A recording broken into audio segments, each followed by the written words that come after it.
Hello, my name is Marcus. I'm the compiler of a collection of therapy quotes entitled Psychoanalytic Self-Awareness Quotes. This is TQ 655 to 665. Therapy quote number 655 is quite a long one. It's the longest one in the series. It's from an article by Karen Horney about the narcissistic pattern, written in 1948. She's very articulate. So maybe before I read it, just to run through the pattern briefly once again. Humans come out of the womb too early, right? So an extended womb is created for the baby from birth to 6 months. That's called the stage of symbiosis or the stage of undifferentiation. Okay, so there's a fusion there. The child's sense of himself and his sense of his mother, it's sort of blurred there. It may even be, we theorize that the baby thinks that the mother or the other is an extension of him, because when he was in the womb, all of his needs were met. Okay, so now in the extended womb, this otherness is there to meet his needs. So that's called infantile megalomania. Unfortunate jargon, but the jargon comes about because we theorize that while in the womb, if the child were to have thoughts about his experience, we imagine it would be as if he were to think he were some kind of little god. All of his needs are just met. So again, in the extended womb, it's sort of the same thing. He has a need. Okay, the mother's attuned, so it's all about him, and he's receiving, of course, right? So that's called infantile megalomania. This gets resolved by the age of 3. But in the very beginning, the child thinks he's so important because all of his needs are, it's just a theory. But the important thing is, from birth to 6 months, that's called the stage of undifferentiation. The child doesn't know where he ends and his mother begins. Now, if the attuned memories, if the satisfying memories with the mother outweigh the frustrating memories, or the times when the mother wasn't available or misattuned and whatnot, okay, if the satisfying memories outweigh the frustrating memories, so the mother just has to be good enough. Okay, no mother can perfectly replicate the conditions of the womb, so that there's going to be some ambivalence there for the child, but that's okay. The child can handle it. He may temporarily create split images of the mother, satisfying mother and frustrating mother, but they come together at the age of 6 months. That's okay. Now, at the age of 6 months, because the love outweighed the frustration, that love allowed the child's sense of himself to differentiate. So that's called the stage of differentiation, where now he has an impression of himself that's differentiated or separate from the image of the other. Prior to that, it was all blurred there. It was just fusional, right? Now, what if the frustrating memories outweigh the satisfying memories? Okay, then the child is stuck there. He's stuck in that fusional state. He doesn't get to differentiate. Okay, now differentiation occurred because the loving memories outweighed the frustrating memories. At that time, at the age of 6 months, love and gratitude enter the psychological picture because enough love was received for the child to differentiate. So he knows what love is. He's experienced it, he's received it, it's a part of him now. So love and gratitude enter the psychological picture at 6 months with the stage of differentiation. Now, if the frustrating memories outweigh the satisfying memories and there's a trauma there, the child doesn't get to differentiate. Love and gratitude don't get a chance to enter the psychological picture, really. He's just stuck with his... that's the narcissistic pattern, where the fusion there is still there. Okay. So the child, of course, didn't get his needs met. He didn't get his love needs met. Of course, he's going to be angry, and so on, right? So how does the child deal with this situation? The mother's impinging, engulfing, unavailable, frustrating, misattuned, using the bottle, using the schedule, and ignoring the child's needs, objectifying the child, whatever, not to blame the mother, but for whatever reason, if the frustrating memories outweigh the satisfying memories, thus not allowing differentiation to take place, how does the child cope with all this? One theory is, okay, if the mother's so rejecting, that means the baby needs the mother more. So the more rejecting them or frustrating or unavailable the mother is, the more the baby needs the mother. Now, how does he connect? One theory is he identifies with her. He becomes her. Okay, so in his psychic representation of himself is that he identifies with the aggressor as a narcissistic pattern. Okay, so now he has identified with the aggressor. Now in later life, okay, he'll put others down because when he was a baby, it felt to him as if his mother put him down. Okay, so when the child's needs don't get met, we theorize the baby feels like he's being exploited, devalued, humiliated, shamed, and all that. So as an adult, he's going to do all of those things to others, okay, to communicate what happened to him. And he's stuck there. That's a narcissistic pattern. Right? Now, narcissistic pattern, as we know, it's filled with greed, envy, hate, schadenfreude, vindictiveness, and so on, right? So Karen Horney in TQ 55 is going to use the umbrella term vindictiveness, okay, for all of this.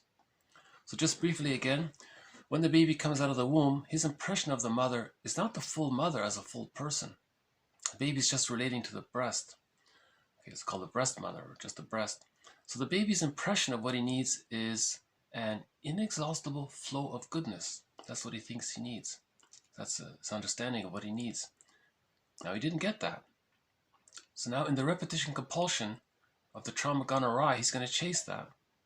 Now how does he chase that? How does he communicate that he didn't get that? All the child has is hate and anger and all that. Okay, and cynicism and sarcasm, all of his negative philosophies. All he has is this sort of hateful attitude, glass half empty attitude, right?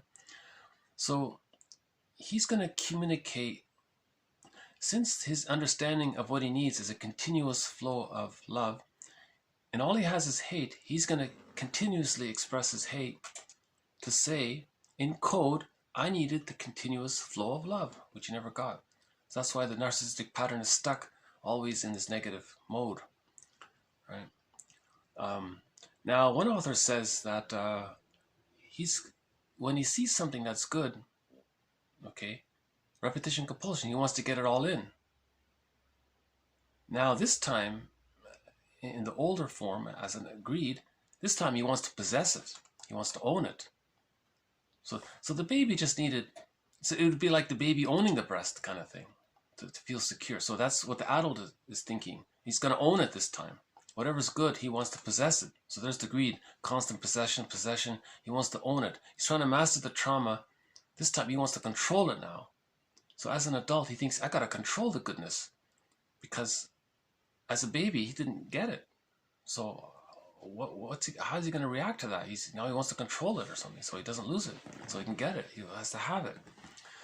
Now, if he doesn't get something that's good, that reminds him of the pain. Now he hates the good. So there's the envy, hatred of the good. Right?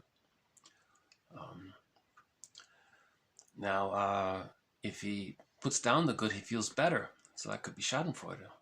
Right? Okay, now, meanwhile, while all this is happening, infantile megalomania is still there.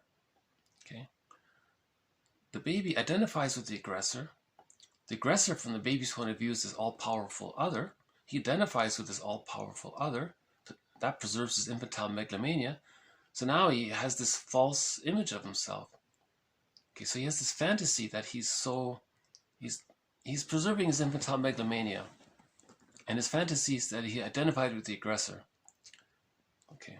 So this image, or this understanding of who he is, this identification with the aggressor, okay, if it's questioned, he'll be vindictive, he'll be enraged, right? He'll be angry and envy, and because he wants to preserve his identity. That's his identity in his mind, the narcissistic pattern.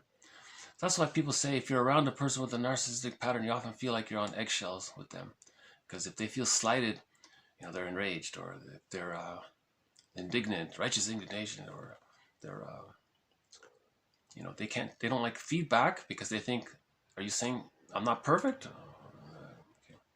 And if you ask them for something, what? Me give? No, because the baby was supposed to receive. Now, the narcissistic pattern is he has to receive. So there's the entitlement. He always has to get. He can't give. Remember, the baby in the very beginning can't give anything. He has to receive. So the person with the narcissistic pattern is in that same stuck state.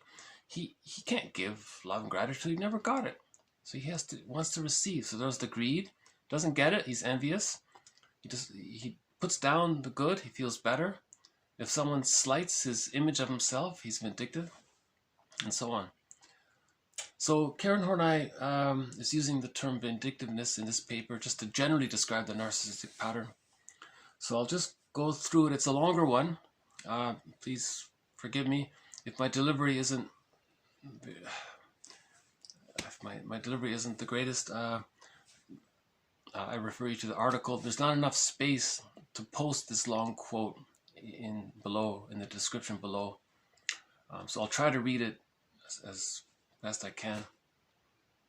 Again, this is only just a portion of the article, but I want to convey how articulate Karen Horney is and how maybe persuasive she is in describing the narcissistic pattern. So let's, without further ado. Okay, TQ 655. Neurotic pride is an exalted self-esteem that is built upon not existing assets, but upon imaginary superiority. Okay, so his identity, his sense of his inflated self-esteem is not based on anything real about himself. That wounded, shamed, humiliated inner child, that's in the unconscious. He's in denial of all that. That's split off, disassociated, denied, not aware of it, disconnected from it. His identity is he identified with the aggressor. So that's a false, that's an imaginary fantasy identity he has. That he's his mother. He's not his mother, but he thinks he's his mother unconsciously. That's why he thinks he's so important, right? Okay, he feels then easily humiliated and reacts to it with vindictive impulses. Okay, so again, because that's his identity, if you question this grandiose identity, he's going to be very enraged, right?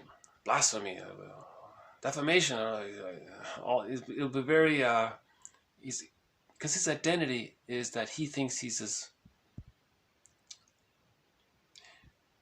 not his mother, okay? But he identifies with the mother. The mother was superior over the child. He's now doing to others what his mother did to him, and that's his identity. So if that identity, how does it feel to think someone's questioning your identity? Like, so there's that righteous indignation. There's a lot of anger there, right? He wants to protect his image because he doesn't know who he is. If he doesn't know who he is, he has to feel the hungry, enraged, empty, humiliated, shamed part self, and that's too painful. Now, neurosis is a petrification of an infantile complex. This is frozen. So until he gets to the point where he can heal some of this, he's going to preserve this because it's frozen trauma. Trauma is a freezing of the psychic structure. Okay, any frustration of his, these in turn may be repressed. Okay, so his anger may be repressed so that mere flickers of irritability appear in awareness. So it's not good for his image to show that he's angry or that he's been slighted or something. So, but you'll feel some intensity about him. That's why others say they feel like they're on eggshells around them, right? They feel little flickers of irritability in that person. It's sort of like a, yeah. Okay, let's move on. Any frustration of his fantastic claims, anything that he feels as a lack of appreciation or deference, any difference of opinion, any comparison with others that is not in his favor, any request made, any expression of sympathy for him, an endless chain of humiliations, may provide ever new fuel for vindictiveness. So Burglar would call this the injustice collector. Every time someone questions his grandiosity, he's going to remember that, and he's an injustice collector. Right? So so that's fuel for his vindictiveness, fuel for his hate and envy and all that, right? Externalization of self-hate means experiencing all intrapsychic destructive attitudes and intents as emanating from others. Okay, so I think what's happening here is because the person has identified with the aggressor, okay, they want to put others down. Okay, so what they do is they project the rejecting image of the mother onto others, and they think that others are putting them down. Is that right? He's identified with the rejecting image of the mother. At the same time, simultaneously, he projects the rejecting image of the mother himself onto others. So, and he thinks whatever kindness or comment or anything, he perceives it as them being the critical mother against him, but that's him against them. Because there's fusion there. The baby and the mother are fused. So when he identifies with the mother and projects the mother, there's this negative circle there. He wants to put others down. He projects the one who puts others down. Okay, and then he thinks others are putting him down. Now he's angry at them, you see. So there's that kind of a issue there. So in that case, when he projects himself onto others, the rejecting image of himself, when he projects the false self-identification onto others, he then thinks that others hate him, despise him, accuse him unfairly, drag him down, frustrate him, prevent him from being happy, and so on. Feelings stemming from this are tenaciously adhered to, or as it were, unconsciously cultivated, because the vindictiveness, once established, calls for justifications. Okay, that's rationalizations. For a long time, many clients, while giving lip service to the irrationality of their hostility, keep pointing out the good reasons they have to be angry. A vicious circle then operates, and the reasons for anger become a position to defend vigorously, to restore injured pride. Vindictiveness, then, is in turn invested with pride. Of course, the neurotic, or a person with the narcissistic pattern, will mostly not say outright that he is proud of his hate. He will glorify his hate in some other way. He will say that he's just a very proud person, or he's very frank, or he's fearless, and he's just asserting himself. And he's above it all, etc. This glorification of vindictiveness is one of the factors contributing to a transformation of emotional values. Many reasons combine to turn friendliness into hypocrisy, generosity into being a, quote, sucker. Particularly as long as such reversal of emotional values is not out in the open, analyst and client may easily pull on opposite ends of a rope, or, as it were, talk in a different language. The neurotic person defends his vindictiveness in pointing out its emotional value. Being hostile and interested in accusing others, the client must make his own position unassailable. He believes he needs every ounce of energy and hence cannot jeopardize it by admitting either fault or weakness. He automatically tries to stifle all inner experiences that arouse any doubt in the two regards. It leaves but few feelings he can own. The inner necessity never to be wrong would mean not only to deny errors, but to disown anything in himself that is irrational, contradictory, impulsive, compulsive. Okay.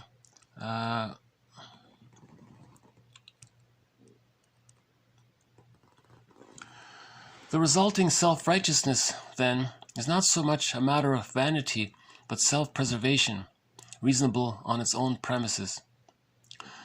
The necessity never to feel vulnerable may involve a whole range of positive feelings toward others or toward life as such.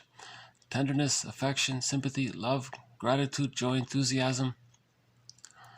What is left often is merely righteous indignation. The analyst sees the client as an organic whole, the client's thinking, rather, as a static composite of trends, as a composite, for instance, of vindictive and self-effacing trends. Take away the former and the latter only will remain. The task of the analyst. So because of the repetition compulsion of the trauma, he's stuck in a situation where he's identified with the aggressor. Okay? That's a narcissistic pattern: greed, envy, hate, vindictiveness, schadenfreude. He's stuck there. So all of his rationalizations, he's going to use all of his energy and cognitive skills to create rationalizations to deny anything contrary to his fantasy of his relationship to his mother. He doesn't want to admit that he's his mother, that he identifies with her, and he does to others what was done to him. In that novel, the mother exploited the child. The child grew up, then exploited others, and he had all of these reasons and rationalizations and strong, pompous arguments why his hate is right and why his hate is, and he didn't realize it, but that's what his mother told him as a child. He never made the connection. So they're saying here that vulnerable feelings have to be denied in order to preserve this crystallization, this frozen trauma.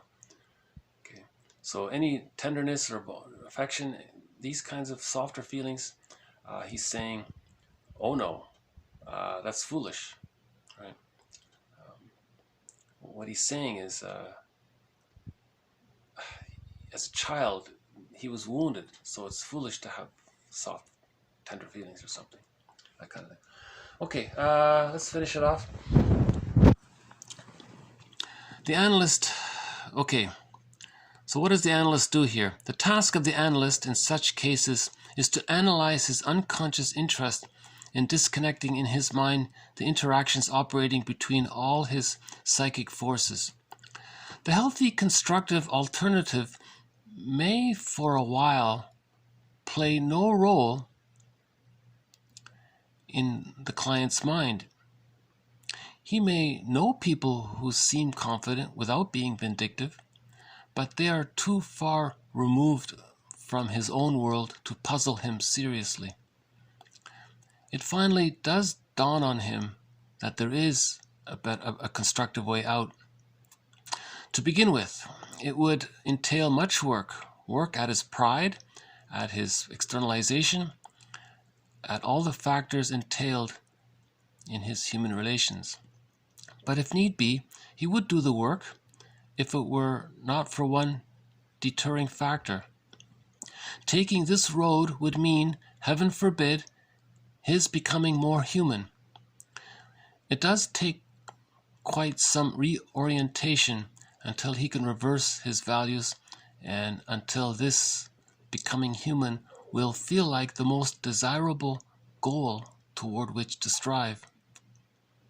In conclusion, we can well regard vindictiveness as a way of life that allows him for a measure of balance, safety, and satisfaction while keeping intact his narcissistic pattern and loyalty to the mother.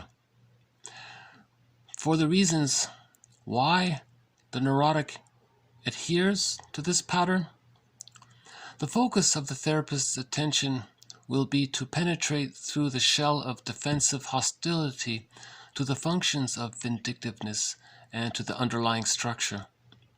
In addition, it helps the client to recognize the compulsive character of vindictiveness.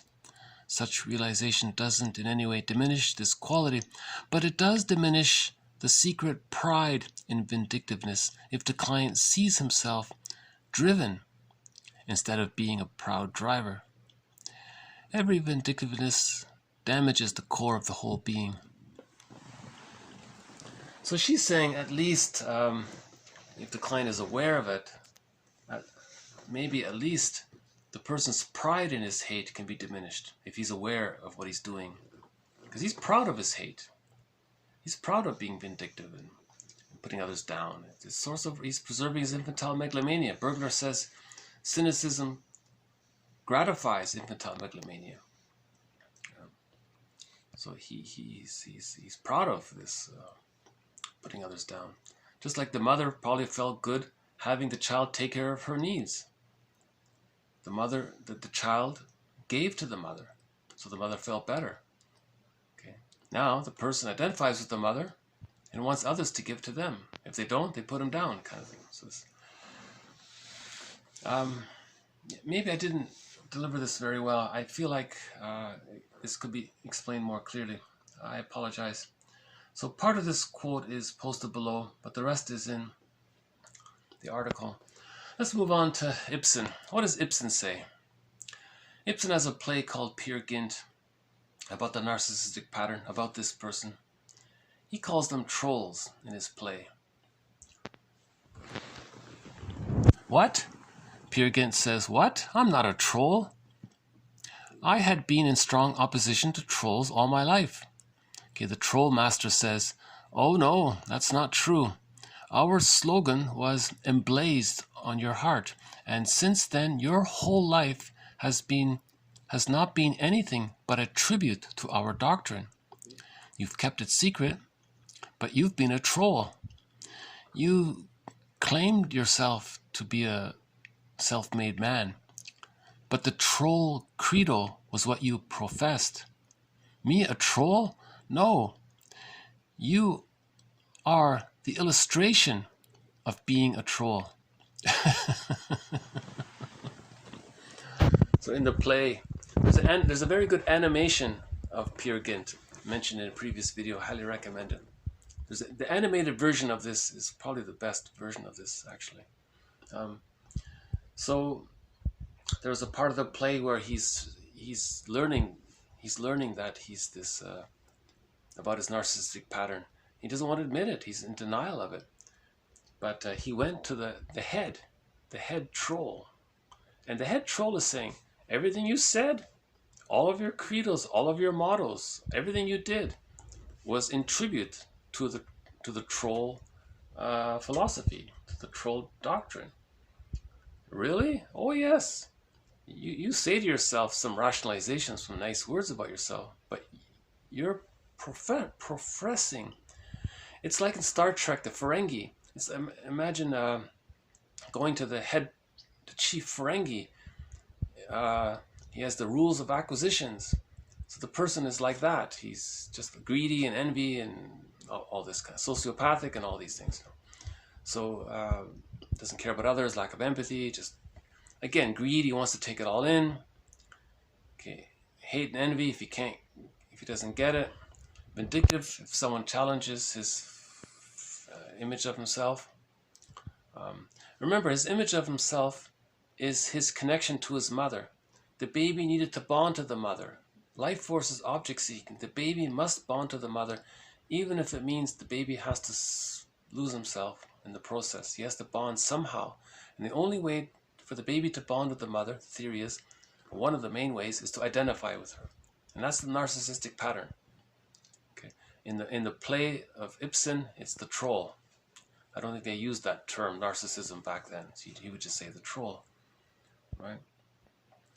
And the troll master says, you're the poster boy of narcissism. Me? Peer Gynt is very surprised about this. He's still in denial, And at the end of the play, it's an open question. Will he do the work? Or will he just continue to repeat like Sisyphus? So greed is being a troll. So Ibsen would say all of this greed, you might see, maybe some people in the business world,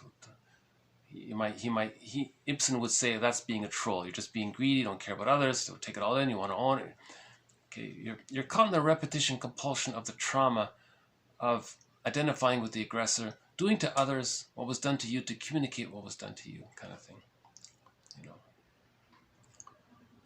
And everybody says, this greed it's very hurtful to others and the environment and to others and so on and so forth. Remember, greed is you want to possess it now. The baby just wanted to take in the love and nourishment. He didn't want to possess the breast. The baby just wanted to be connected to the breast, to the mother, and take in the nourishment and the love and the good feelings and the warm feelings. That's all. The baby didn't want to own the breast. Okay. But now, as an adult, that was too painful. How is he going to master that trauma of not even getting the love and nourishment? Now he thinks he wants to possess it. Someone called it introjective destruction. Introjective. So greed is you're taking it in and you're destroying it at the same time because you're trying to take it all in because you're chasing the image of an inexhaustible flow of goodness. So the only way to continuously express that you didn't get this inexhaustible flow of goodness is to express inexhaustible flow of hate. People with a narcissistic pattern are very hateful their whole lives, you know. So so that's one way of saying that is they're a troll in literature. Right. Okay. Yeah. So I highly recommend Karen Horney's paper, 1948. Karen Horney, the paper about vindictiveness. Okay. The play Peer Gynt. It's the animated film. I think it's I forgot the year. It has it has subtitles. The director is, I forgot his name. If you look up animation with subtitles, 1979, 97. The director was Vadim. Was it Vadim somebody? Sorry, I forgot the name. It's a part of it was a clip from it was played in a previous video. If you look through the quotes, you'll find it. Okay, so this has been a little bit more about the narcissistic pattern, one of the toughest topics in this thread, because the narcissistic pattern embodies so much of the hard things like greed and pride, all those sins, right? One person said envy is the worst of the sins because it wants to destroy the good. You know, pride is one thing, but greed is another thing.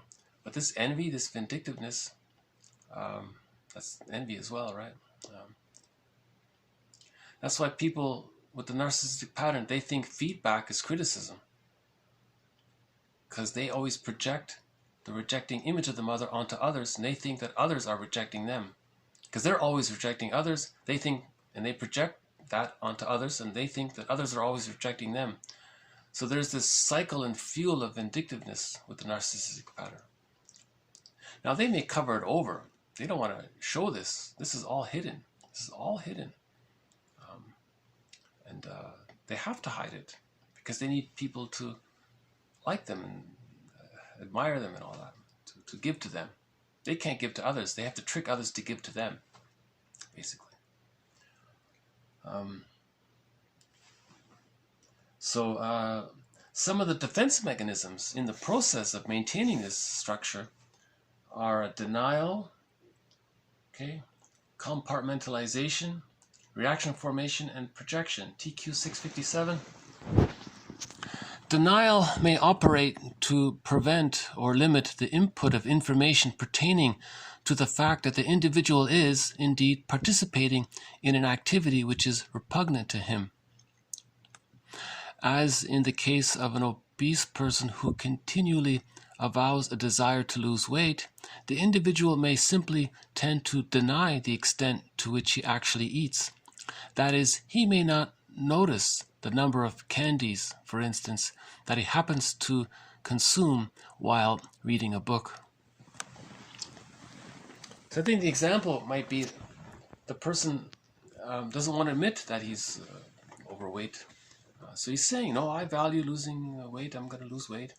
Okay. He's reading a book and he gobbles down a bag of candies or something. The child came up to the father and said, you just ate that whole bag of candies. The father said, no, I didn't. You're imagining things. This bag here, I don't know how that got here. I don't know what you're talking about. He's in denial. So you can think of that as the narcissistic pattern. If the person is greedy, hateful, envy, vindictive, not at all. That's denial. Right. Compartmentalization may permit an individual to place each of his discrepant cognitions into separate and impermeable mental niches. Mental niche, psychic niche. Oh boy. This is an extension of the defense mechanism of splitting. In splitting, the image of the rejecting, satisfying mother, the image of the rejecting mother, the image of the loved self, the image of the humiliated self, these can be like put in little boxes, and the person can identify with one, project the other, and is not aware of it. Compartmentalization. Reaction formation, for example, if made aware of the possession, of a habitually repressed affection, the individual may seek to blot out that awareness by generating cynical cognition, which grant no altruism to others. So, in the wounded inner child, there's a wish for love. So he has some connection to that, but it's too painful. So reaction formation, he'll express the opposite. So all of his cynicism is saying he didn't get the love that he needed. Right. So reaction formation is you have some kind of connection to something, an unconscious wish, but it's too painful to admit it. You want to keep a connection to the wish. So how do you keep a connection to the wish, or how do you express that wish? You say it in its opposite form. Okay. Lastly, the person who uses projection as a means of dealing with his own hostility may develop cognitions that, in mote beam fashion, cherry picks hostility in others. So if he sees any little aspect of the other person being negative, it could be a little thing, that's enough, mote beam projection. Then he'll project all of his hostility onto the other and say, see how hostile that person is? So he's projecting his own hostility. Yesterday's video talked about that the positive intention of projection is for him to see what's unconscious in his bag. Again, Robert Bly has his metaphor that by the age of 5, so much of who we are gets put into this bag. How do we know what's in the bag? We may project it outward. We do it so that we can see what's repressed. It's called projection. Okay. So we mentioned before that people with a narcissistic pattern are going to use a lot of rationalizations. Okay, we covered a few in previous videos. Another one is TQ 658. The way to tell a successful lie is to include enough truth in it to make it believable. Okay, so remember, rationalization is using false logic, logical fallacies, long lies. Okay, you want to lie to yourself, denial. You want to deny it. You want to lie to others to preserve his bond to the mother, because he is the mother and that's his identity. So he's trying to preserve his identity. Okay, so to do that, he has to lie about what that entails. All that negativity, greed, and hate. He has to lie. He has to be in denial of it, because his primary motive is to maintain his identity, his loyalty to his mother. Okay. We're not saying that he loves his mother. It's not about that. We're saying that he's overly bonded to the rejecting image of the mother because he had to have some connection to the mother, even if the mother was rejecting. A bond to a rejecting mother is better than to have no attachment to the mother. The baby needs an attachment to survive. So that's why it's so intense with the narcissistic pattern. He's always in this, he's so disconnected from his real self, from his real feelings, his inner home. Okay, and it's painful. So he's, in the meantime, he's attached to the rejecting image of the mother. So how does he preserve that? How does he hide all of this, the truth about himself? He uses rationalizations. So, for example, if he projects the rejecting image of the mother onto someone else, at the same time he's identified with the rejecting image of the mother, he wants to coax the other person, okay, to demonstrate some features of the rejecting mother. That's called projective identification. Now he can lie to himself that this other person is the rejecting image of the mother in his unconscious fantasy, and that preserves his loyalty to the rejecting image of the mother because he's externalized it. So he's lying to himself that way too. And at the same time, he's proud. You see, there's a lot of, because of that fusion there, you see, the child and the baby were fused. So there's a lot of back and forth going on. Okay, an extension of TQ 658. The beauty of an argument is that if you argue correctly, you're never wrong.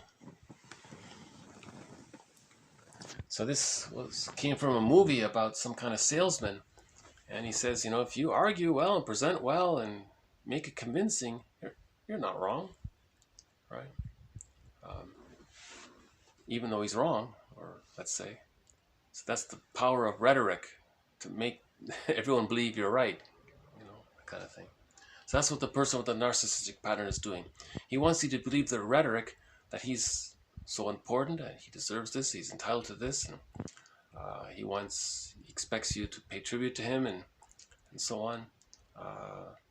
He doesn't want you to expect him to give anything to you, because that's not the arrangement. The arrangement was when he was a baby, he as a baby had to give to the mother. Right? The mother didn't give enough love to him.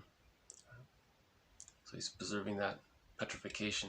Mark Twain says, loyalty to a petrified opinion never yet broke a chain or freed a human soul. So this identification with the aggressor, he's not emotionally free. If he's fused with the mother, bonded with the mother, he's not emotionally free. He can't be free to love another person. He's too busy expressing his hate towards his mother. Right? By being her, okay. What he also does is he projects his wounded inner child onto others, and then does to others what his mother did to him. So what he'll do is, if he sees someone who's vulnerable or in a disadvantaged position, someone who's wounded or a little weak or traumatized or something, that resembles his wounded inner child. So now he sees his wounded inner child onto them, and then he gets to put them down to make himself feel up. He's doing that to communicate that that's what his mother did to him. Bergler calls that a negative magic gesture. Emily Dickinson says, fame is a bee. It has a song, it has a sting, too, it has a wing. That's a very abbreviated way of summarizing the whole thing. So the narcissistic pattern, okay, it's like a bee. It has all these sweet lies. It has a song. It has a sting, of course. It's hate, all of his hate. Too, but it has a wing. So it can be resolved. A person can heal from the narcissistic pattern. Remember, the narcissistic pattern is the person didn't achieve the stage of differentiation. From birth to 6 months, the image of the self and the image of the other were fused. They were undifferentiated. With enough love, the child is able to differentiate. Okay, so when you differentiate, the narcissistic pattern is gone. It flies away. Right? The bee has a wing. It flies away. So the narcissistic pattern can fly away. Right? If the person differentiates from the image of his mother. But how does he differentiate from the image of his mother? How does he do that? Okay, now he has to face the painful reality that when he was a child, the mother wasn't attuned to his needs for whatever reason. So why wasn't the mother attuned to his needs? Okay, maybe the mother had a developmental trauma. Maybe the mother had prenatal trauma. Maybe the mother had birth trauma, situational traumas. Maybe the mother was caught in some intergenerational trauma. Trauma with siblings, trauma with family members, trauma in the environment. There could have been school shock. So the mother was maybe caught in her existential dilemma. Now, if the mother has a developmental trauma, an insecure attachment style, when there's a trauma, she's going to repeat it. So she's caught in her existential dilemma. So forgiveness of the mother, okay, helps to heal the internal object relations. The willingness to forgive the other and the willingness to be happy are the same. Reparation of the other and reparation of the self. So when that happens, when the person starts to know the truth, and works towards that forgiveness and face the feelings around that. For a period of time, he's going to be very angry at his mother, right? So he's facing the feelings around that. Then he forgives the mother. Then the splits come together. Okay, now we can differentiate. Okay, so his narcissistic false self-illusion, it flies away like a bee. Right? Let's move on to a song. The singer asks, why are people attracted to people with a narcissistic pattern? What is this about? Donna Summer asks, I don't understand what it is about you. The more you reject me, the more I want you. Is it the science of love? So she's questioning, what is this? So remember what Fairbairn said, the more rejecting the mother is, the more unavailable the mother is, the more misattuned the mother is, the more the baby wants the mother, needs the mother, attaches to the mother. So there's a negative symbiosis there. Okay. Now, if there's a trauma there, think about romantic relationships. A person wants to master the trauma of having a narcissistic mother, so they're going to be attracted to a person with the narcissistic style to master the trauma that they acquired when they were a child with the narcissistic parent. You see? So they are attracted to the person with the narcissistic pattern because it unconsciously reminds them of the parent, and here's an opportunity to master that trauma, to get their symbiotic needs met. So it's a delusion. Now, the person with the narcissistic pattern is also going to be rejecting, cold, aloof, distant, unavailable, emotional. And the person wants them more. He's trying to master, he's repeating that trauma with the parent. Right? The singer said that she was reading about the psychology of romantic love and then decided to write this song. I'll just play a part of it if that's okay.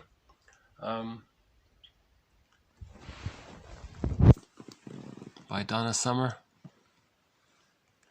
You call me up, heart is pounding, I can't bear to breathe, I just got over you. What do you want? You're like a broken record, spinning in my head. Can't you let me be? I don't understand what it is about you. The more you reject me, the more I want from you. Always on my mind, always have been, always will be. I think about you all the time. I don't want to. You're a habit. Now I'm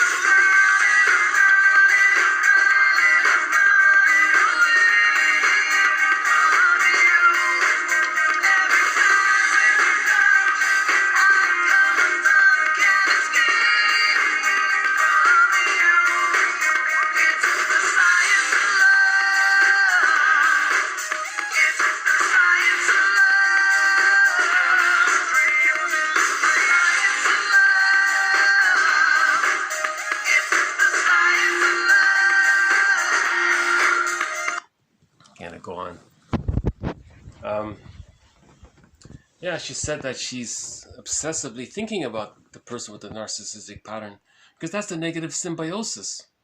That's the negative symbiosis. She's caught in that developmental trauma of getting the love that she needs, but it's not available, and she's trying to get it. How does she get it? And she's constantly chasing the thing that's unavailable. Earlier, we had that song from It Must Be Something Psychological. She says, she's attracted to people who are unavailable. It's not logical, she says, it's psychological. Right? She's trying to master the trauma of having a mother who was emotionally, maternally, Masterson calls it maternal libidinal unavailability. Not to blame the mother, right? We're just trying to understand how to heal in the case when a child develops an insecure attachment style. Okay, because with an insecure attachment style, that's a developmental trauma. When there's a trauma, you're just going to repeat the same thing over and over again, like Sisyphus. So we had that metaphor from Burglar, mentioned a few times. Every neurotic carries around this record with him. Everywhere he goes, he carries this record with him. Every time he sees a record player, he plays that same record. He brings the past into the present, and he's repeating the past in the present. You know, and we had that quote from Bergler a few days ago. He says, you know, if there's a problem in your marriage, don't run to the nearest divorce lawyer. Run to the nearest therapist, because your inner conflicts will faithfully follow you into the next marriage. So you can't divorce your inner conflicts. So you have to look inward, right? So we're being influenced by the inside. The science of love, you know, maybe there's some, you know, maybe it's a little reference to psychoanalysis, because some people say psychoanalysis is a little bit of science, a little bit of a model there, you know, and understanding things. So she said that she was, in the introduction to this song, she said that she was reading some magazines about romantic love. And is there brain chemistry involved? You know, is there, what is it about oxytocin and serotonin? Are we addicted to it? What's going on? So it was just a question. What is this? So in other words, she's talking about transference love. This science of love, name of the song, it should be called the science of transference love. It's transference. When you're repeating, when you're bringing the past into the present, and you're repeating the past childhood scenario in the current present, that's transference love. It's a repetition compulsion, right? That kind of thing. Okay, 2 more quotes. What does Hans Lowald say? If structural changes in the client's personality means anything, it must mean that we assume that ego development is resumed in the therapeutic process in psychoanalysis. So he's making it clear there's nothing magical that the therapist does. It's not like the therapist says some abracadabra magical words and the person is cured. Not at all. The goal is to make the conscious conscious. So we have to be, the therapist is there to help the person to be conscious of it. That's building the ego. You're building your awareness. Okay? So the therapist wants to help the person be more aware. His interpretations are there to help the person be more conscious. The goal is to make the unconscious conscious. Where the unconscious was, consciousness shall be. Right? So interpretations are that bridge between the unconscious and the conscious. So again, it just clarifies, because some people, in that song from yesterday, she said, "Shrinker man, give me some magical, do something magical, take away my problem." It's not like that, right? There's nothing so mysterious about it. It's just the therapist is trying to help you be conscious of your patterns. That's it. You know. So we have to build the ego. Remember what the video said before. When there's a trauma, the child's ego is damaged. And you want to repair the ego. When you repair the ego, that heals the internal object relations. Okay, that builds ego strength and so on. So we're looking for psychic change, right? Internal change. The change is within, right? So we're building psychic structure. When we heal the splits, that's building psychic. When we differentiate the image of the self from the image of the other, that's psychic change. That's structural change, structural repair. You know, so a healthy psyche would have an image of the self that's differentiated from the image of the other. That would be a healthy, and the image of the other is a whole, and the image of the self is more whole. That leads to whole object relating, mutuality, right? Recognizing the subjectivity of the other person, because the mother recognized the subjectivity of the baby. Now the person grew up and recognized the subjectivity of the other. It's whole object relations. Okay, Masterson says, the task of the treatment with this client is to convert transference acting out into therapeutic alliance. So he's saying he's got to get a relationship with this guy. How do you get a relationship with the person with the narcissistic pattern? A person with the narcissistic pattern doesn't see the other person as a person. A person with a narcissistic pattern looks at the therapist as a breast unconsciously. What's he going to get? You know, that kind of thing. So one person said, once the person with the narcissistic pattern recognizes that there are two people in the room, people in the room, I mean, human subjectivity, he's cured, right? Because that's differentiation. She's emphasizing that point. Oh, hold on a sec. Got one of the birds here.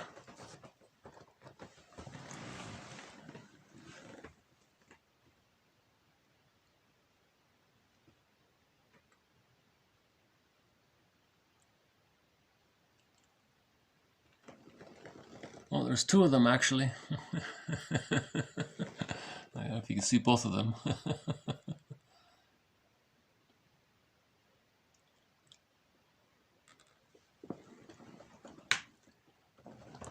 I got a feeling he's just going to sit there for a while.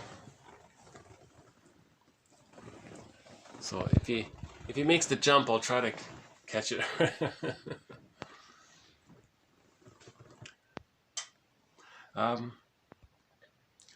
So Masterson says that a person with a narcissistic pattern, or any client for that matter, is acting out.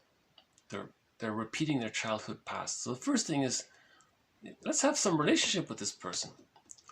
So Masterson's approach is to offer what he calls mirroring interpretations of narcissistic vulnerability. Okay, it's very interesting. It's described in his books. Okay, so briefly, he might say, you know, it's very hard for you to focus on yourself inwardly. It's very painful. So what you do to soothe yourself is to put others down, and you feel better. That kind of thing. The person, oh, really? So you're building a relationship through these kinds of more softer interpretations. You don't ask why questions, because that's a criticism, right? Remember, a person with a narcissistic pattern is always projecting the rejecting image of his mother onto others and thinks that they're going to belittle them, even though he's doing it, right? He's unaware of it. So if a therapist asks a why question, he'll immediately think he's being criticized. You're just like my rejecting, critical mother and demanding mother, impinging mother, engulfing. You're just like that, and you're all the same. So you don't use so-called confrontation questions like why. Why would a smart person like you waste your time doing this? Oh, you're criticizing me? Now he's going to be vindictive. Because see, he's in the very beginning, he's still very bonded to the image of his mother. He is his mother. So he's saying here, first we got to get a working relationship with this guy. We got to cooperate somehow. We got to have some kind of working relationship to heal this pattern. He's got to get to that point. Okay. TQ 655 will end on a proverb. Until the tale of the hurt is told by the wounded animal, the story will always glorify the hunter. So we have to identify the tale of the wounded soul. Okay, in fairy tales, that's the wounded animal, right? The wounded animal in the forest represents the wounded soul. In the narcissistic pattern, he's just glorifying his pattern. He's ignoring the story, his narrative of his wounded child. Okay, so until the tale of the hurt is told by his wounded inner child, okay, the story will always glorify the narcissistic pattern.